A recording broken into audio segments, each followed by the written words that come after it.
thank you all for coming. Coming to Whakatāne, I always expect to see some of the relatives, and I can tell you there's been a very good turnout today. Thank you all in particular for coming. I also just like to sort of acknowledge the fact that the Chiefs won last night, which I was very pleased about, and that I do have a letter in my pocket thinking that we may promote Kane Williamson to the Knight of the Order after his performance yesterday. So we were at dinner at Kay's last night, and there was a lot of toing and froing to see what the score in the cricket was. Yeah. But as well as being passionate about art, I also love my sports. So both things can combine happily. There seems to be some dichotomy in New Zealand where people think that you can't like sport and art in the same breath. So as you know, I'm John Gow. I'm the director of Gow Langsford Gallery and John Leach Galleries in Auckland. Gow Langsford Gallery was established in 1987. John Leach Gallery was established in 1855. It's one of the oldest dealer galleries in the country.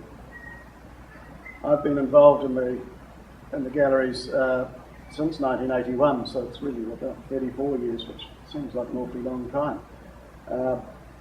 We set up Gow Langsford Gallery, I set up Gow Langsford Gallery with business partner Gary Langsford, and that's gone on to be sort of a very successful business in the art industry in New Zealand.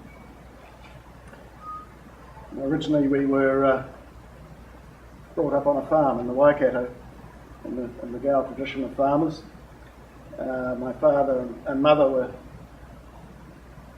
unusual people in the farming district in that Mum was a great singer, Dad was they were both avid gardeners, and Dad was a painter and potter. So in 1987, when Dad decided to sell the farm and move to Auckland, run an art gallery, buy an art gallery, most people in the neighbourhood thought that was a very unusual move. In fact, when you think back today, I think Dad was 54 at the time. It was a pretty unusual thing to do. So as a family, we moved to Auckland, and I finished the season picking up hay and forking silage, and then went to Auckland, became a picture framer in the workshop. Worked there for a year. Went across to London when I was 18 to stay with my sister, and again in a good family tradition, ended up working for my cousins the Steele. And I see Lorraine here today, who's one of Roy's sisters. So I spent some time working in the UK with Francis and Roy, who'd set up a business buying and selling gold and silver. And this to me was a revelation. Going from milking cows, picking up hay and forking silage where you got paid by the bale or by the hour, you could actually buy something for $1 and sell it for $2 and make money. So there was a trading instinct was awakened within me. So when I came back to New Zealand in late in 1981, I'd done the typical overseas experience and arrived home with, I think, $20 in my back pocket and wondering where I was going to go. So I hadn't been to university and was thinking that's probably where I'd head. And Dad said to me, he said, what are you going to do, John? And I said, I don't know, Dad. I said, I've got my HT from when I was picking up hay. I said, I think I'll go and drive trucks for a while, earn some money, and then probably go to university. And he said, no. He said, I was just wondering whether or not you might be able to come and give me a hand in the gallery for 6 weeks. He said, because the gallery manager's due some leave and he's going overseas. And I said, sure, happy to do that. So I ended up working with Dad and Mum, who came in and out regularly, at the gallery, which was then in Albert Street. So Dad had originally bought John Leach Galleries, which was set up in Albert Street in the centre of Auckland, and then he bought a little gallery in Remuera. Now, those businesses,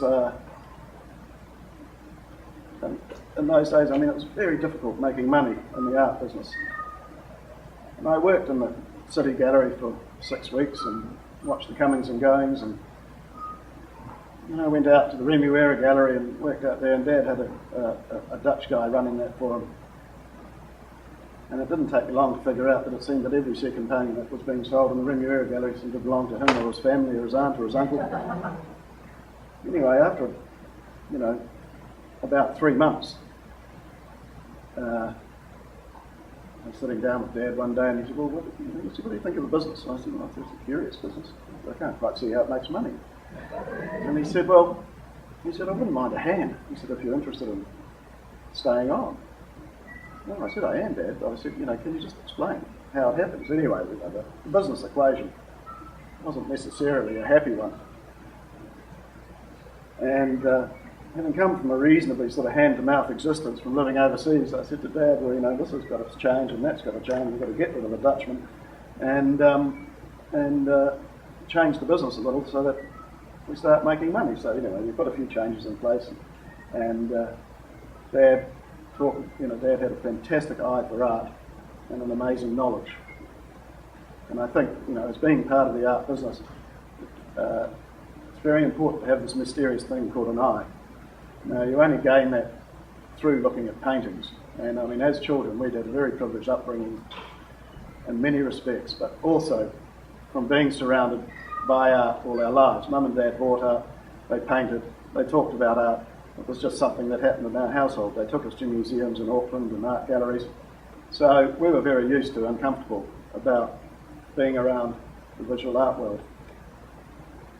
So Dad came in one day with this great big pile of books. He said, here, read these. He said, then you'll learn about the history of New Zealand art, where it's come from and where it might be going. So I diligently worked my way through these books, and it wasn't a difficult history to map. And so therefore I gained the necessary knowledge to have some credibility when I was talking about paintings in the gallery. And so we went forward. We used to go to the odd auctions together, and it was there one day where I said to Dad, at the moment we run the galleries where artists bring things in and we sell them on commission and we take a percentage, and I said, that's fine. I said, but from my experience when I was in London, it's not a bad thing, and I see other dealers doing it where you go along and actually buy something and make a stand and hold on to it for a while and sell it for a profit. And Dad said, well, that's not a bad idea. I said, but I don't want any more of your money coming into galleries. I said, we're going to do this out of cash flow from the galleries. So Dad and I identified a painting by Rita Angus that was coming up in a very small auction house in Auckland. And it was a beautiful little watercolour, I can still see it in my mind's eye today, of Monganui in Northland. And I think this is by now about 1984. And so we went along to the auction. Now, if you bought a John Weeks painting in 1984, you perhaps paid $900 or $1,000 for it. And, a big price for a painting back then was perhaps $20,000, was about where the top of the market was. So we went to this auction, we paid $6,000 for this painting, which, we were holding our breath slightly. However, at that price it still seemed like good value. We had it reframed, we put it away for a little while, and then finally, by this stage, we've consolidated all the galleries into one gallery in Remuera, so our overheads were less, we didn't need as many staff. We had a lovely window to the street, and we cleared everything out of the window, and we got this easel and put the Rita Angus on the stand in the window, and waited. And it was only a few days later that I happened to look up from the desk when I was doing some training for some people, and I saw these guys with their hands cupped against the window looking at it. One of them came in and looked at it and went out again. And they were business people in their suits. I thought, oh, that's interesting. We didn't have people like that stop before and look. And then I got a call from a very sort of rough voice. George Fraser here, John. I had no idea who George Fraser was. Hello, Mr. Fraser. What's that? That Rita Angus in your window. How much is it? I said, oh, well, it's $12,000, Mr. Fraser. Oh, that seems like a lot. Would you take $10,000 for it? And I'm thinking, too right, I would. A little bit of 8, maybe 11. Nope, I'll only pay 10. I said, all right then, yes, no, we'll sell it for 10. Now, who am I speaking to? Anyway, it turned out to be George Fraser from Fletcher Challenge, and the people who were looking at the painting were Sir James Fletcher and George Fraser and one of the other business guys. So I took the painting down to Fletcher House in Penrose, and we hung it, and there began a very nice relationship with the company, and indeed, ultimately, with Sir James and Lady Fletcher. I was very fortunate that, through that one event, and getting to know them, that they in the end invited me to be the curator for the Fletcher collection, so which I was for I think 7 or 8 years, and during that time it was basically driven by Sir James and Lady Fletcher, and so I got to know them extremely well, and they were passionate, lovely people about the arts, and you know, it was also very good for business. So, you know, the art business really, it's a bit like family. It's all about relationships and managing relationships. And there's about 3 different things you have to be able to manage. Firstly, of course, you've got to be able to manage the artists. Now, they come in every shape and size and form, and every type of person you can imagine as an artist. And, you know, there's usually eccentricities, and they're usually fairly self-focused, so they can be quite difficult to manage.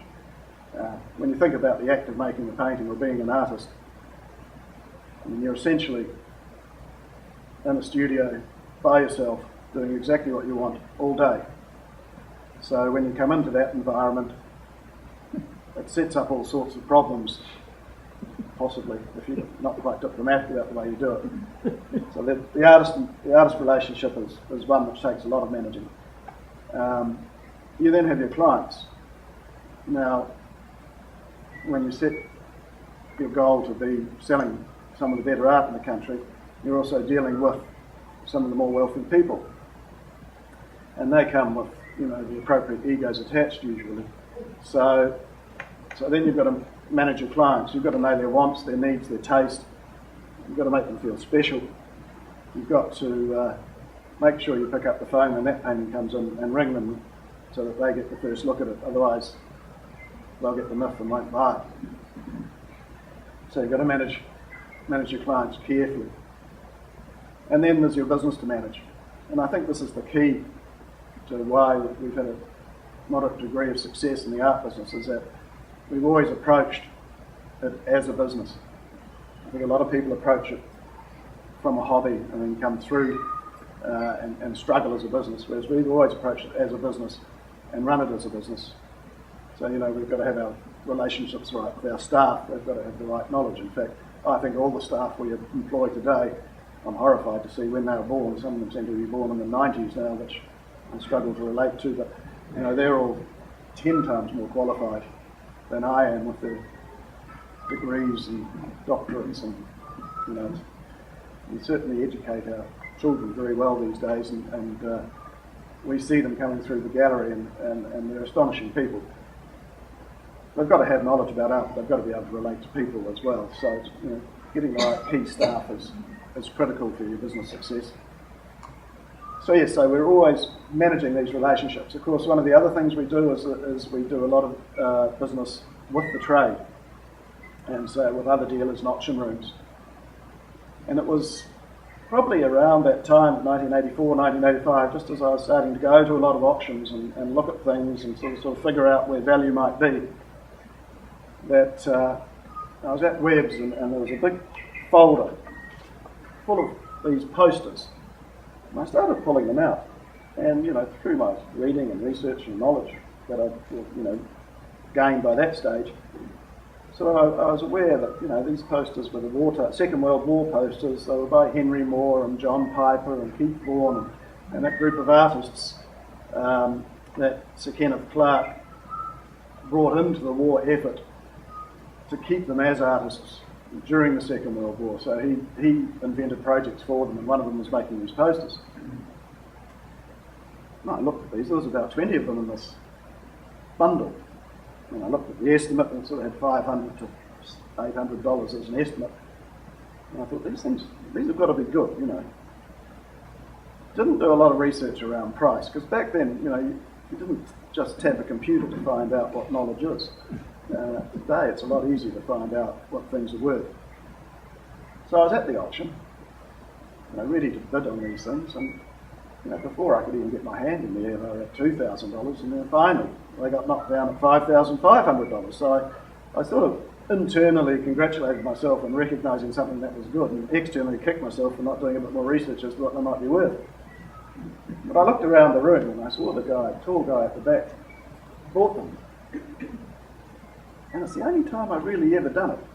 I saw him turn around and start walking out, and I thought, bugger it, I want to know what these really were. So I chased him down the street, tapped him on the shoulder. I said, excuse me, I hope you don't mind me asking. I said, I saw you buy those posters, and he said, oh no, not at all. He was English. He said, should we go and have a beer? We're standing outside a pub. I said, I thought, well, sure. So we went in and we got on pretty well. Now this guy's name was Michael Graham Stewart, and he was on his world tour, and he was paying for his world tour by going to the odd auction, buying things which were reasonable value. So he bought these and was sending them back to London. He thought he'd get about 10,000 quid for them, so I thought, great. Anyway, about 6 months later, I was in the UK and I looked him up and bought a couple of small things from him. And then we started calling each other and developed quite a nice relationship. Well, along came 1987, and things got quite tough in the art world in 87, but what was interesting about 87 was, it sort of was a very sharp down, and then it had a bit of a bounce to it, the economy. So early 1988, some very good paintings were coming up for sale. Well, I don't know if any of you remember the name Rene Rivkin, but he was a share broker in Sydney during the 80s, very successful.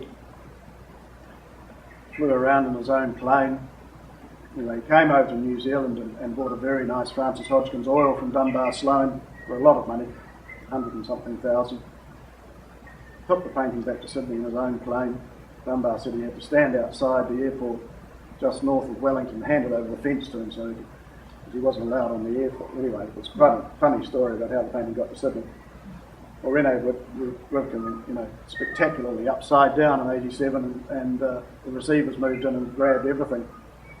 And curiously, this particular Francis Hodgkins oil, which was a major painting of the Middle Mill in Solva, painted in, I think, 1937, came up for sale at Sotheby's. So I, of course, used to get the Sotheby's catalogues at this stage, and the catalogue arrived, and for some reason that particular catalogue arrived wonderfully the day after the sale had been in London. So I'm looking through it and I see this painting and think, holy mackerel, that is a wonderful painting. And it had a reasonable reserve, estimate of £30,000 to £40,000. Multiplied by 3 and you had about what the New Zealand dollar was back then. So anyway, I stayed up late that night and I rang Sotheby's in London and I said, can you tell me what the painting sold for? No, Mr. Gow, it didn't sell. I went, oh. I said, well, you had an estimate of £30,000 to £40,000. I said, what would buy it? She said, I don't know. Asked the vendor, well, the vendor at this stage was the receiver. So they weren't too tough on price. I think we ended up buying it for about £26,000 plus the premium of the night. And at that point in time, I didn't have £26,000. So I went to my bank manager the next morning. I said, I need to borrow some money. He said, what for? And I said, I'm going to buy a painting. He said, we don't lend money for buying paintings. I said, oh, well, actually, I want to do some alterations to my house. He said, oh, we'd lend money on that. He said, how much do you need? I said, about $75,000. He said, oh, that would be fine, John. And off he went and signed all the bits and pieces of paper, knowing full well that I was bullshitting him, but he was a nice guy. But anyway, we bought the painting, and back then it wasn't easy moving things from A to B, like again it is today. There's specialists who do this thing. These things, this was about November, and I thought, I've got to get this painting back to New Zealand, on the market and sold before Christmas, because essentially nothing happens for the first 3 months of the next year, and the holding costs were going to possibly negate any profit if I couldn't sell it for what I thought I could.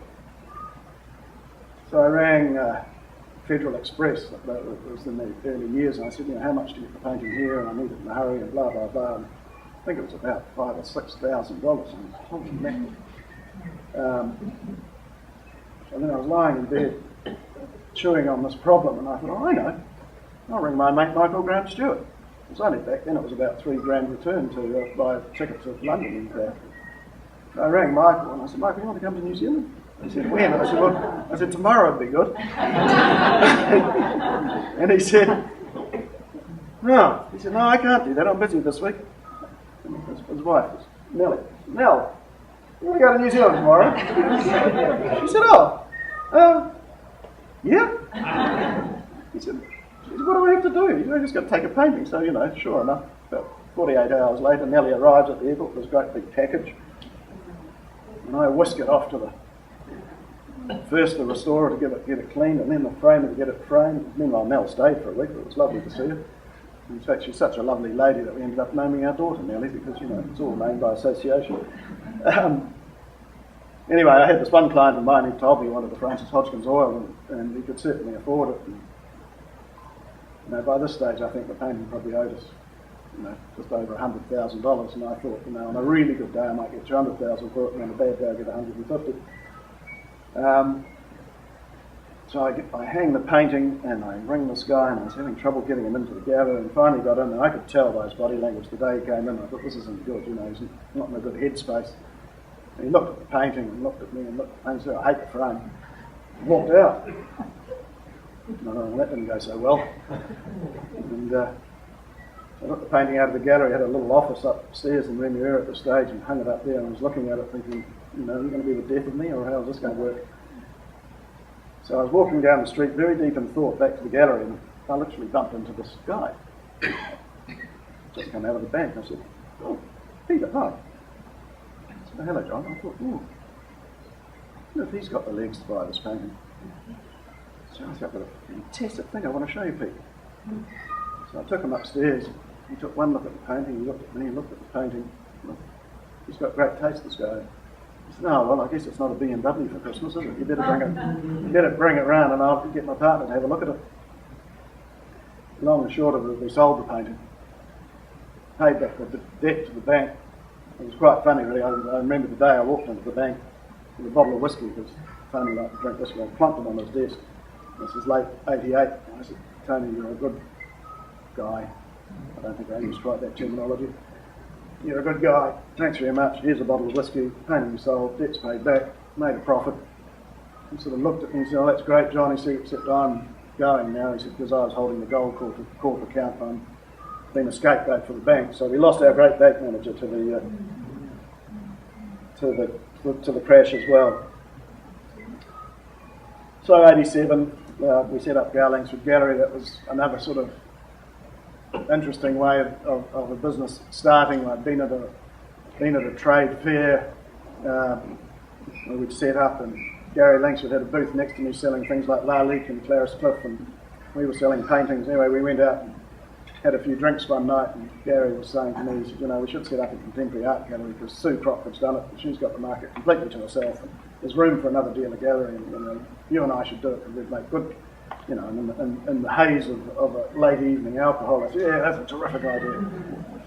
And didn't think a lot more about it until Gary rang me about 6 weeks later. He says, "Right, my uncle says, if you ever set up a business, you've got to buy the building." So I found the building.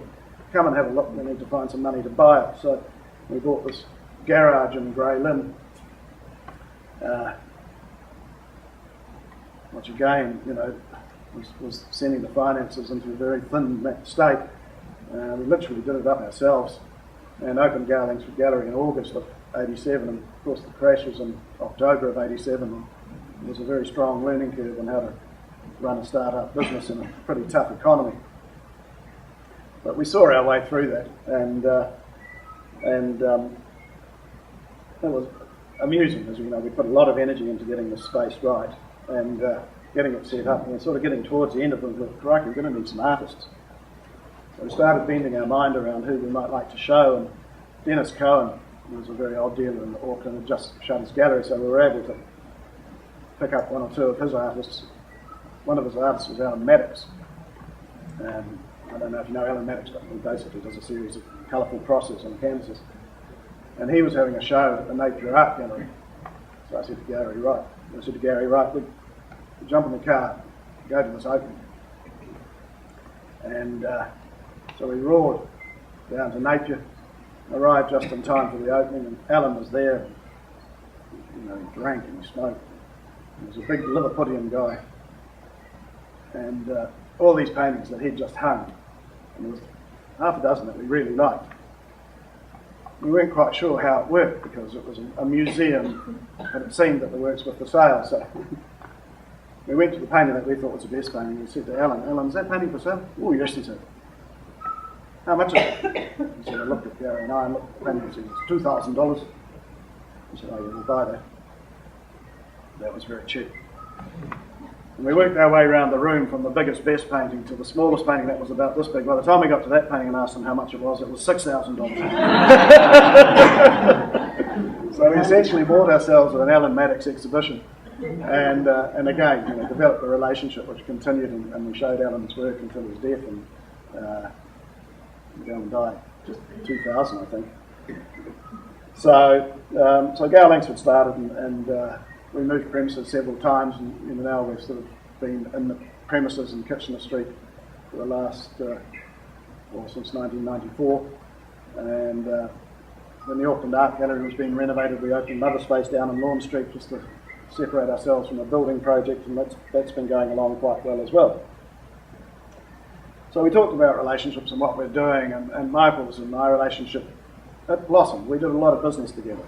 Michael's got a very good eye. He had offices in New Bond Street in London, and I used to love going to London and sitting in his office in New Bond Street, pretending I was a London dealer and doing a few deals over there.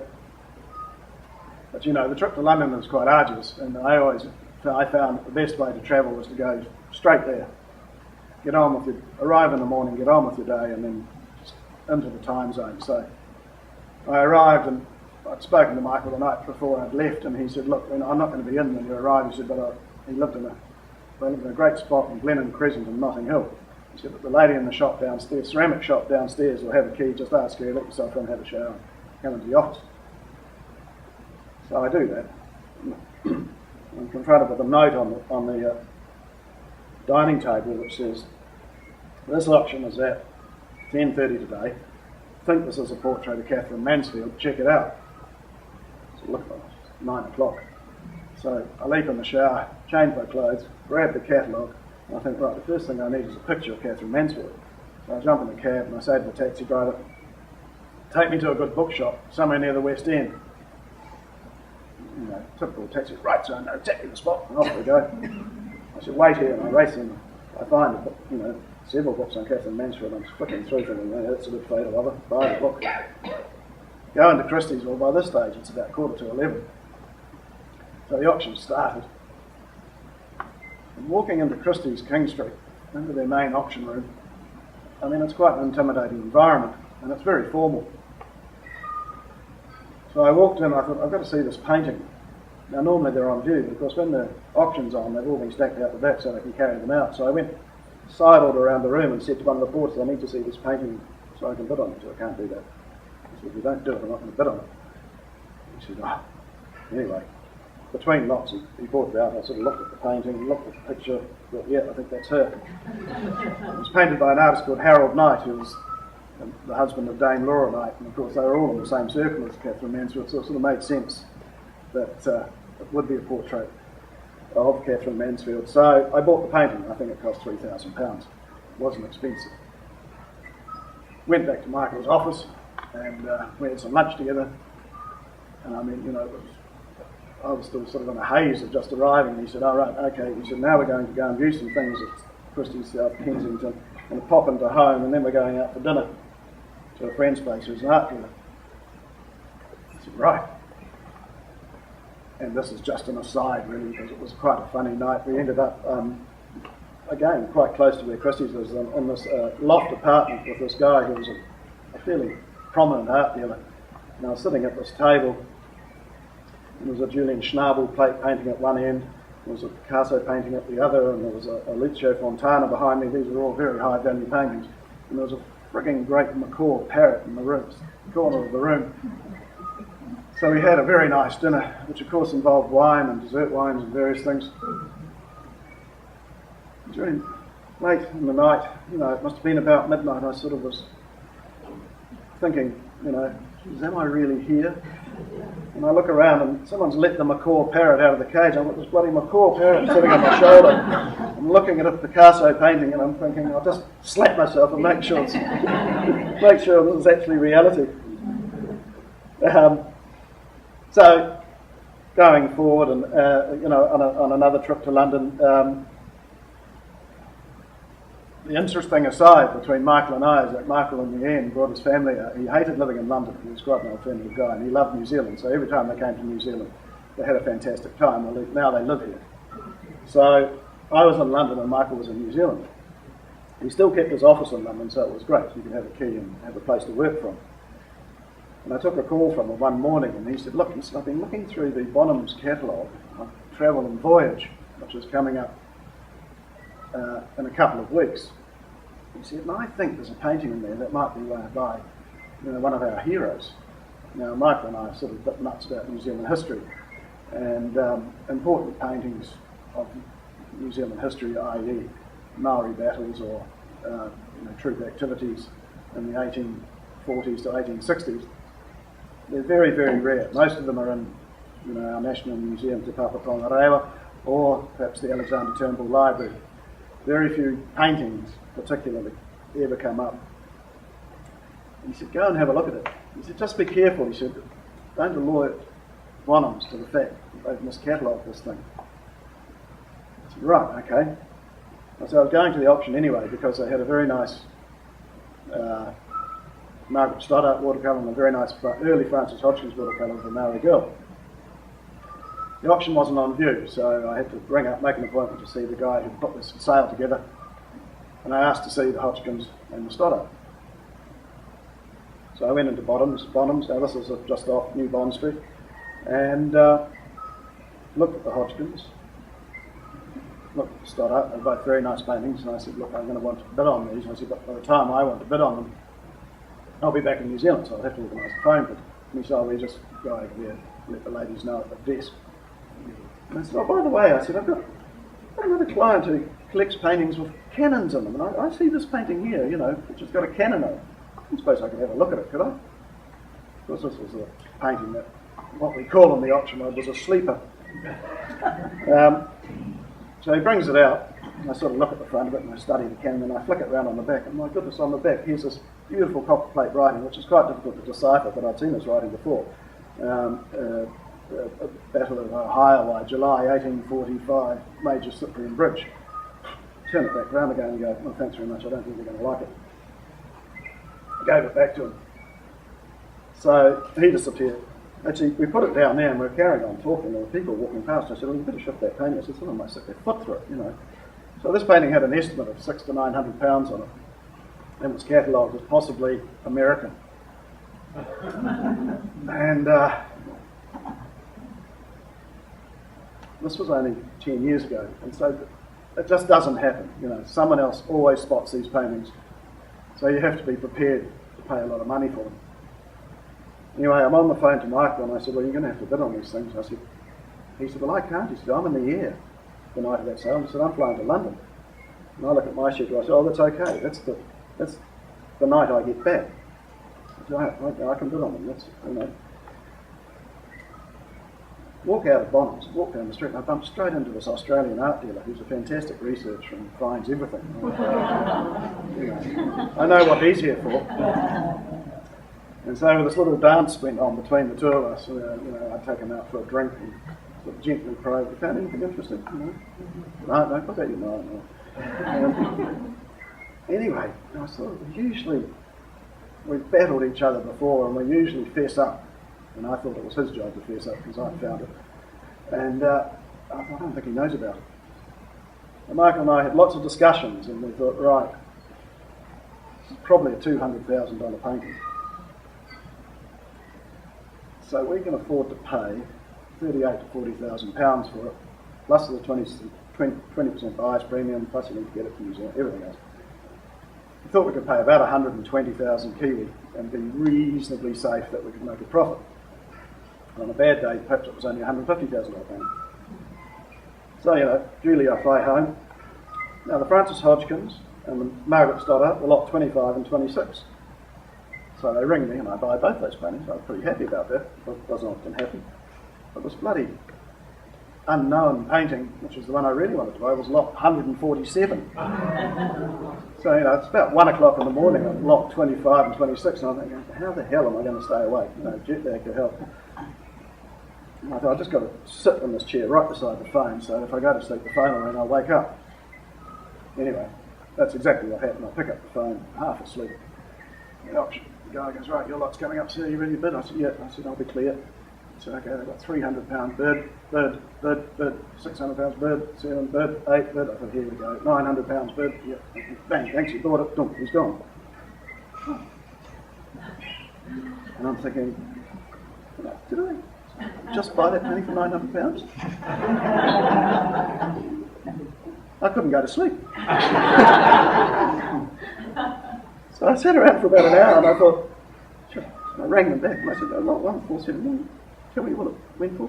£900. Right. And was it knocked down to bid of 126? Yes, sir. Right, thanks. Holy shit. So we got the painting home and we did. We sold it for $185,000. And that was the best deal I think I've ever done buying something at an auction. So we also sell things on behalf of people, and sort of one of the holy grails of New Zealand is Colin McCann. And I got to know this gentleman in Wellington who owned quite a few of these paintings. And again, I built up a relationship with him, and really what it is, it's a relationship of trust. And he had one of the great McCanns, and I knew that Te Papa would buy it. I knew that he could probably sell it to Te Papa if he put his mind to it. So he thought the painting was perhaps worth $2 million. I thought it was probably closer to $3 million. So we spent a long time negotiating A, my commission, B, the final asking price, and I think the deal went on for probably 9 or 10 months, going backwards and forwards between the museum. The curator had to talk to the director had to talk to the board, the whole thing had to be negotiated. I always remember at that stage I was coaching my boys at Ponsonby Rugby Club, and I was down there on the field in my rugby gear with my cell phone in my pocket.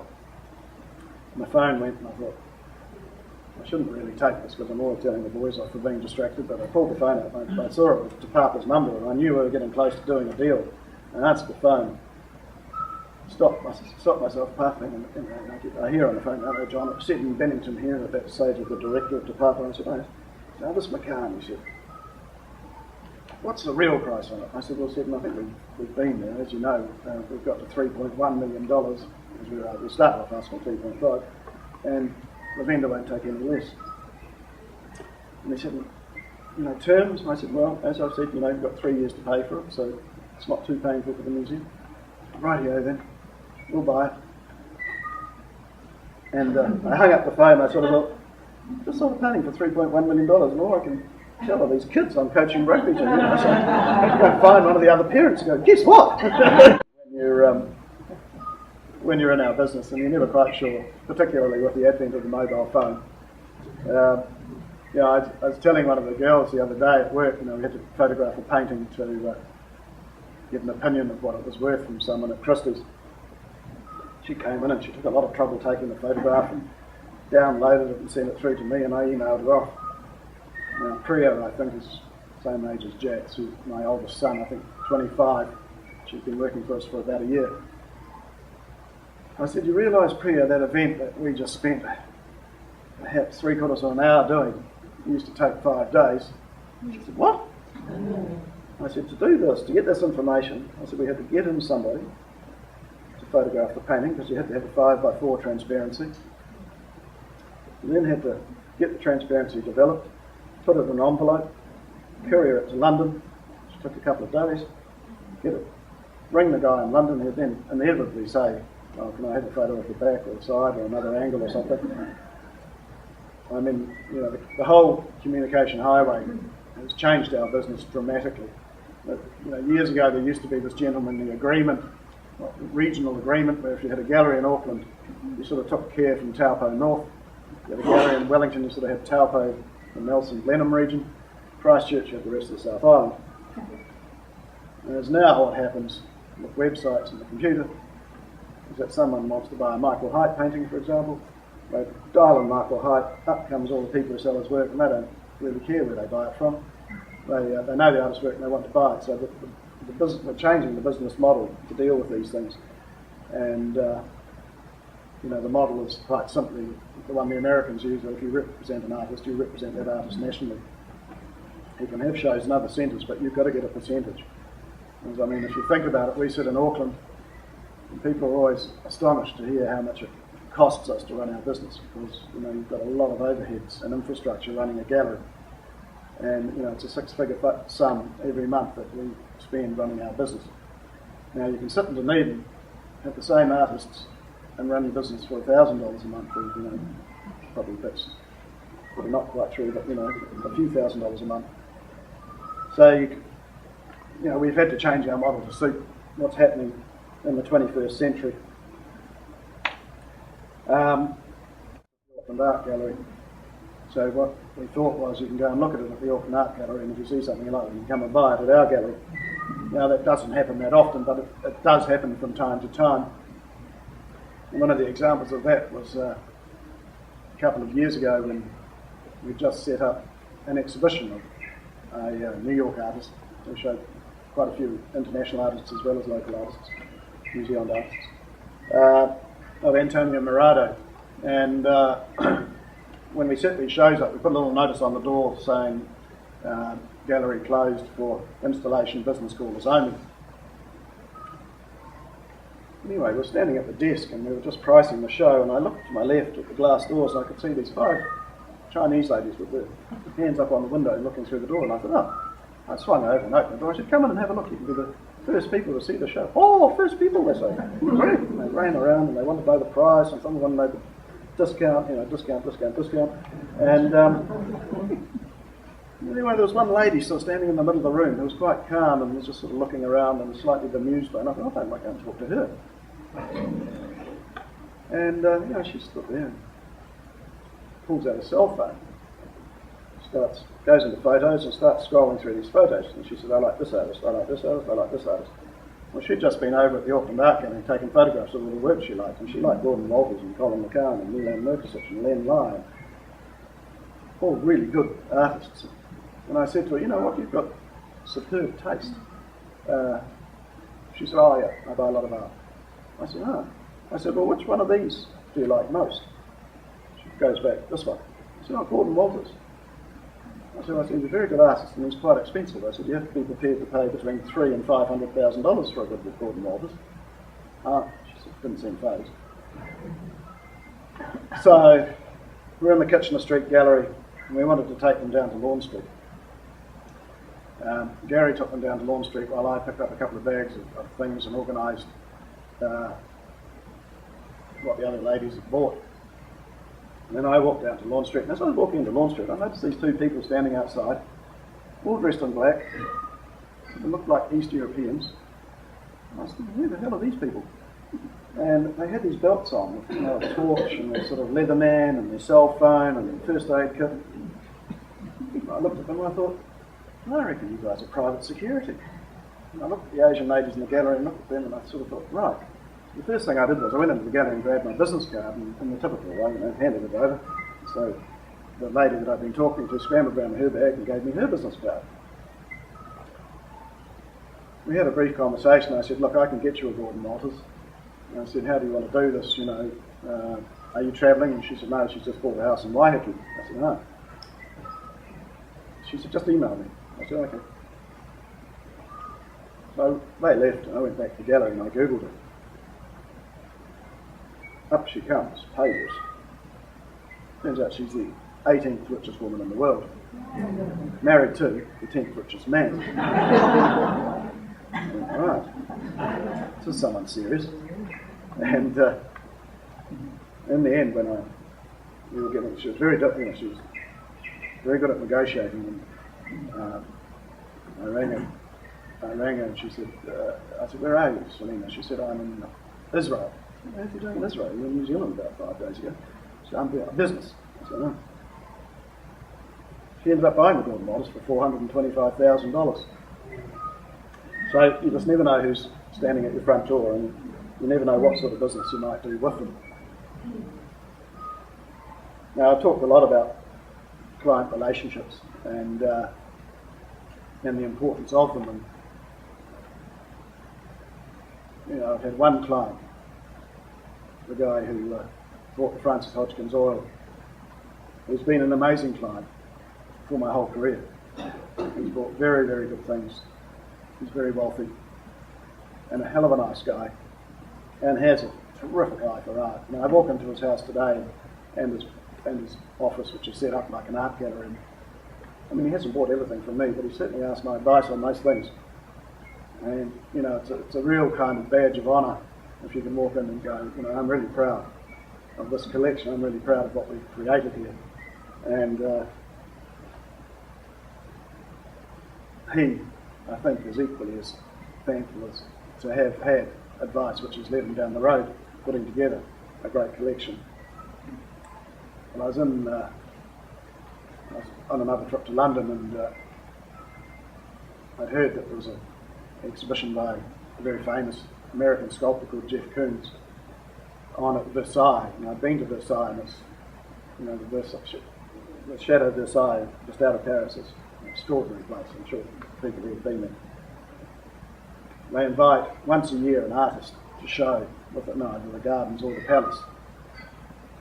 And I thought, Jeff Koons at Versailles, that's not something you can miss. Well, I knew that my client was going to be in London, so I rang him up. I said, listen, we've got to see this show. I said, there's a problem. I said, the Eurostar's not running because there's just been a fire in the Channel Tunnel. I said, but I've got it all worked out. We can hire a car here in London. We can drive to Calais, take the vehicular ferry, drive to Versailles, look at the show, come back. It'll be a long day. It'll be worth it. I said, well, when do you think you're doing this, John? I said, Saturday. So let me get back to you. I said, okay. He rang me back a couple of hours later. He said, oh, how's Sunday for you? I said, well, Sunday's fine, did have some things planned, but I can change. I'm flexible. He said, does your friend Richard want to see the show? I said, yeah, he's coming with us. Michael wasn't in town. And I said, okay. And he said, right. He said, where are you staying? I always used to stay in the Westbury, which is right in the middle of, Christie's is a half a mile that way, and Sotheby's is a half mile that way, so the Westbury is very nicely placed in the West End. So I'm staying at the Westbury. He said, be down in the foyer at 8 o'clock. I'll have a car pick you up. I said, right, yeah. So I'm down in the foyer at the Westbury at 8 o'clock on Sunday morning. It's a little bit mysterious. Picks me up, picks Adrian up, picks Richard up. Off we go, and we're heading up the M40. I'm thinking, it's not the right direction to be going to Paris. Takes a right, we go to Luton. We hop on a little private jet, fly up and over to Paris, get picked up by another black Mercedes, taken to Versailles. We have a look at the show, which was fantastic. Back into the Merc, into Paris, to this trendy restaurant that he'd organised for lunch. Back out to the airport in Paris, back to Luton, and we were home by 6 o'clock. I thought that would sure bet the arse off driving there all day. So yeah, I mean, relationships are important, and when you have a good relationship, particularly with a client like that, you can certainly have some really interesting experiences. He also throws the best parties that I've ever been to, so there's definitely a very social element to our business, and which is why in February I never drink alcohol, because I've usually drank so much in the previous 12 months that A, I need to give the liver a rest, and B, I need to lose some weight. So it's a very interesting business. I feel really lucky. I sometimes, used to be sitting in David Richwright's office in the 80s and think, it wasn't so long ago I was working on a farm, and now I'm sitting in an office of one of the more powerful businessmen in the country, telling him about art. It's a very curious thing, the art business, where it takes you, what it can do to you. And and I have my parents to thank for that. They gave me a great foundation to do what we're doing. And one day I sat down with Dad, not so long ago, and I said to him, Dad, why did you sell the farm? He said, John, I just didn't want you and Doug to feel like you had to be dairy farmers. And I said, oh yeah. I said, that's curious. I said, look at us now. I said, Doug frames and hangs pictures, and I'm in the art business. And I said, let me tell you, it's a lot more pleasurable business to be in than farming cows. And I said, well, I guess it's a matter of perspective, Dad, but yeah, you're probably right. It's certainly been a very good business to me and my family and extended family, and a business which is and continues to be extremely interesting. I mean, I think back, 34 years, I know time seems to go past so fast. I mean, our youngest son, we've got 4 children, he's just finished school. It seems unbelievable. A lot of the kids have said to me, oh, Dad, maybe we'll come into the art business. And I say to them, no, you go and find your own business. You make lots of money in your own business and become an art collector. It's a lot more enjoyable than doing the art business in New Zealand. It's a nail-biting thing because it's very difficult to stay ahead of the overheads and everything else that's snapping at your heels. I spoke about the 87 crash, which was scary. We had debt and we had to be fast on our feet to survive. Not nearly as scary as the 2008 to 2011 crash, the GFC as they called it. We sensed something was wrong in late 2007. Business lost a lot of what I call its natural rhythm. We weren't quite sure what was going on. Come 2008, now I've mentioned before that January and February are usually fairly slow months. We didn't sell a painting for 3 months, not one painting. When you've got a lot of money going out in overheads and you're not selling any art, and Gary and I looked at each other and went, holy crap, we can't sustain too many months of this. So we had to take a scalpel to our business and cut off every overhead that we could. We had to roll up our sleeves and get stuck in and work really hard. And I tell you, it's the closest we've come to losing everything. And it's the hardest I think I've ever had to work. And, it's the typical story about banks, umbrellas up when the sun's shining and it's down when it's raining, and they were a great example of that during that period. So, fortunately, as I've said earlier, we do run the business as a business, and sometimes that involves making some pretty tough decisions and to keep it on the road. But with the relationships we had, both with our artists and clients, we were able to negotiate our way through. And I've been really privileged. I've been lucky. We've done a lot of work for the National Gallery for Te Papa, looking at things, buying things for them at auction, and that certainly helps your reputation. I was very lucky with my relationship with Sir James and Lady Fletcher, which set a sort of foundation for me in my early years as an art dealer, where if you could have that name around you, it meant a lot to other people in terms of one's reputation. And keeping one's reputation clean in the art business is absolutely vital. There's a lot of people who do things which aren't quite right. I always remember the best example of this was when, fairly early on in my time, I had literally this darling little old lady walk through the door with a brown paper bag. She pops it on my desk.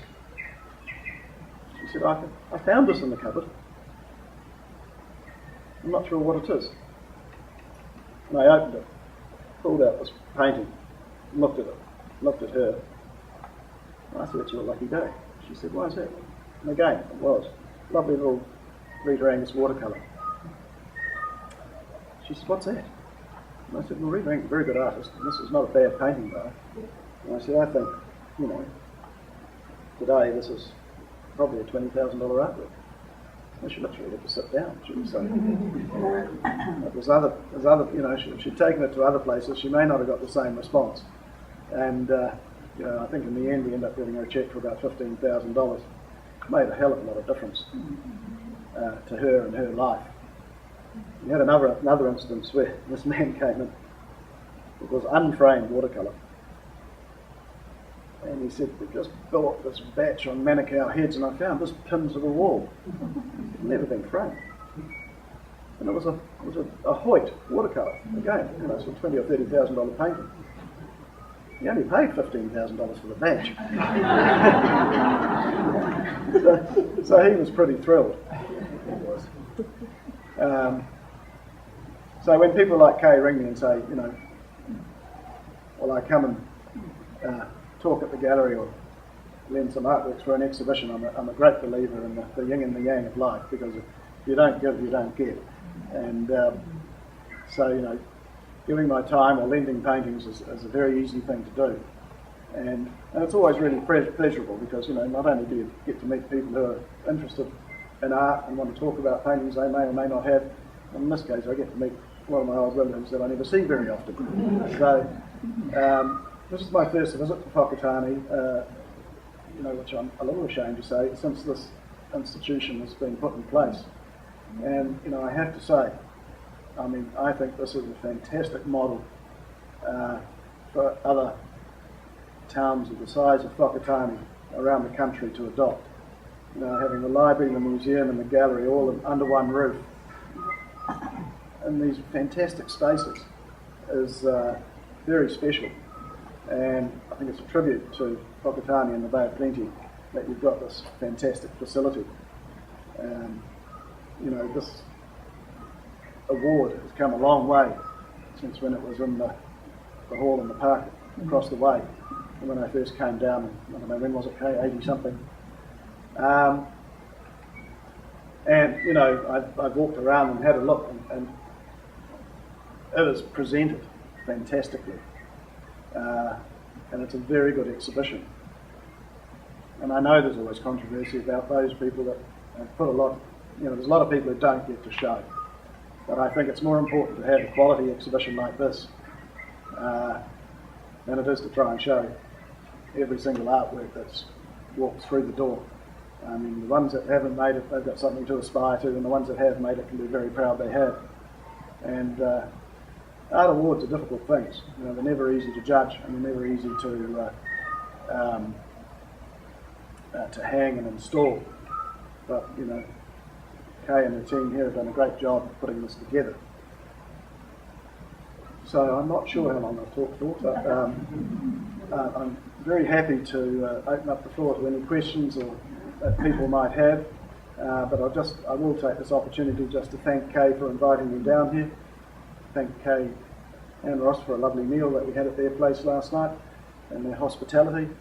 Thank Pat for having me. I'm staying with Pat, who's the mother of my partner, the grandmother of my children, and